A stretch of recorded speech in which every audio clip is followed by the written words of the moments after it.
তোমাকে না জানিয়ে তোমার এই কালো কুচকুচে চুল আমি সাদা করে দেব, রুখতে পারবে? তোমার এই চোখের লাল চাহনি আমি ঝাপসা করে দেব, ঠেকাতে পারবে? তোমার এই লোহার মতো মজবুত দাঁত 32টা 16 একটা একটা করে ট্রান্সফার করিয়ে দেব, তোমার কাছে কোনো পারমিশন নেব না, ধরে রাখতে পারবে? এইভাবে আস্তিন গোটানো, মাসল ফোলানো, ধরে রাখতে পারবে তো? এরকম করবে না তো? এইভাবে এরকম হবে না তো?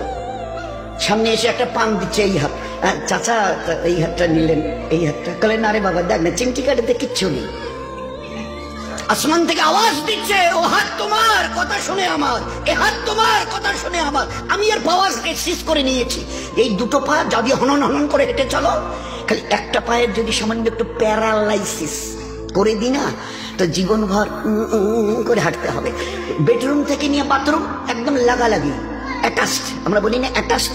তুই বেডরুম থেকে নেমে বাথরুম কত 4-5 হাত, বেডরুমের দেয়াল আর এই যেই হচ্ছে বাথরুমের দেয়াল, মাঝখানে একটা দরজা, এখান থেকে উঠে ওই ঘর রুমটা পারবে? আছে পাওয়ার? কিসের দেমাগ তোমার? কিসের এই অহংকার তোমার? শুনুনি কোনোদিন নবীজির কাছ থেকে অহংকার, তাকাব্বুর এটা আমার চাদর, বড়াই এটা আমার চাদর, আল্লাহ বলছেন।